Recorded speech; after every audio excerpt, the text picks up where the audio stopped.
ఈ గ్రో యాప్లో మీరు కనుక స్టాక్స్లో డెలివరీ సైడ్ 2000 పెట్టి బై చేసి మళ్ళీ సేల్ చేసినందుకు ఈ గ్రో యాప్ వాడు ఈ 2000కి ఏమేం ఛార్జెస్ విధిస్తాడో విత్ ఇన్ లైవ్ ప్రూఫ్తో సహా ఈ వీడియోలో మీకైతే చూపించడం జరుగుతుంది.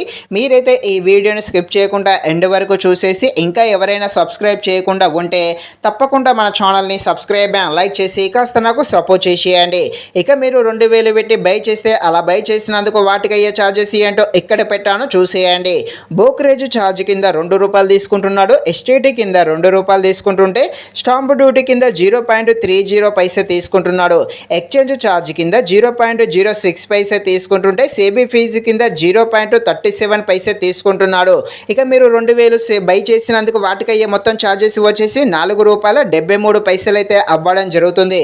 ఇక ఇదే 2000ని సేల్ చేద్దాము. ఇలా సేల్ చేసినందుకు వాటికి అయ్యే ఛార్జెస్ ఏంటో ఇక్కడ పెట్టాను చూసేయండి. బ్రోకరేజ్ ఛార్జ్ ₹2 తీసుకుంటున్నాడు. ఎస్టీటీ కింద ₹2, ఎక్స్చేంజ్ ఛార్జ్ కింద 0.06 పైసే తీసుకుంటుంటే డీపీ ఛార్జ్ కింద ₹15.93 తీసుకుంటున్నాడు.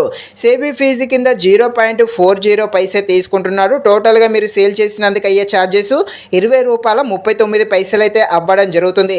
ఇక మొత్తము వచ్చేసి బై చేసినందుకు సేల్ చేసినందుకు వాటికి అయ్యే ఛార్జెస్ ఏంటో ఇక్కడ పెట్టాను చూసేయండి. బై చేసినందుకు ₹4, సేల్ చేసినందుకు ₹20, మొత్తము వచ్చేసి ₹25.12 అయితే అవ్వడం జరుగుతుంది.